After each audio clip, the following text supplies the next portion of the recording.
Welcome back to another episode of Apple II Time Slice. I'm Steve Wyrick. On the last episode, we discussed the origin of the Apple Computer Company. Today, we're going to look at 5 things that characterized the world of the early microcomputer in the 1970s. In that era, computers were very rudimentary. First, the earliest microcomputers were very limited and very slow.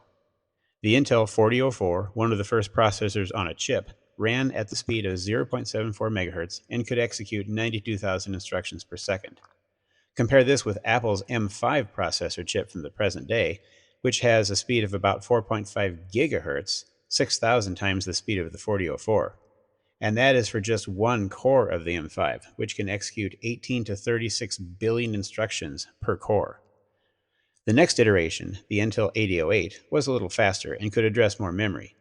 The Intel 8080 hit the sweet spot of speed and access to 64K of memory, and that was what made it possible to create a usable computer in the form of the Altair 8800. This was the computer that had captured the attention of the Homebrew Computer Club when Steve Wozniak first began to attend meetings. Secondly, having a computer required actually assembling it and soldering the pieces together. A home computer in the 1970s was an oddity and was entirely in the realm of electronics enthusiasts. That is why the earliest information on these appeared in magazines such as Radio Electronics and Popular Electronics. Furthermore, assembling a computer out of parts was definitely not a beginner's project.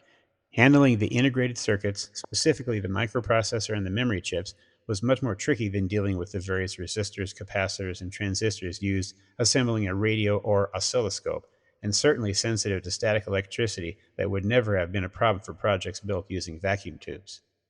If you had the ability to successfully build a computer, you could likely also take the next step of wiring in other devices, such as a keyboard, video display, or printer. But as those were additional costs, they were usually not there at the start. Third, to actually use your computer required writing your own program, entering it manually, and testing it. Writing programs required a knowledge of the various 1 or 2 byte commands used to control the microprocessor. You had to handle all of the details of managing not only operations within the processor, but also specifics about where to put information in the computer memory. It would be something like having to give specific instructions to your car on when to fire each piston and in what order to make the engine run. Also, a program might have to be entered into computer memory 1 byte at a time. On the Altair, that meant flipping the switches on the front panel into the correct binary position for each byte, then entering that byte, then doing the next one, and so on.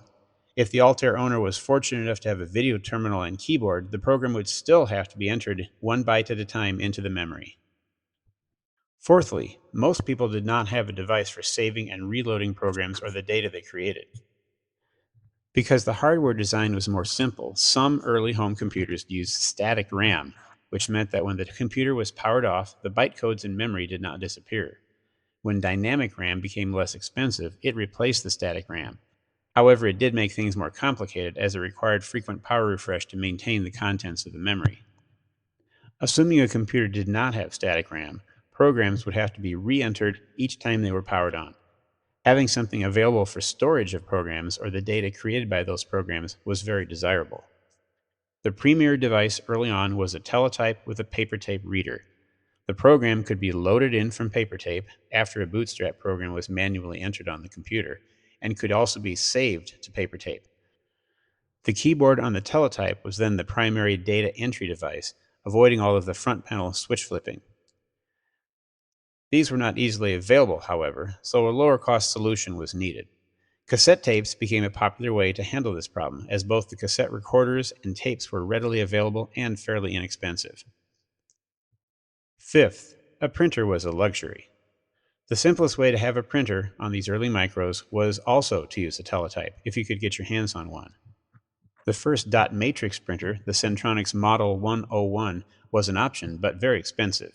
In 1970, it could cost from $2,500 to $3,000, which is equivalent to $20,000 in 2026. That was a look at 5 facts about the early microcomputer era. Next time, we will look at ways that Wozniak's Apple I addressed some of these issues. I'm Steve Wyrick, and this has been Apple II Time Slice.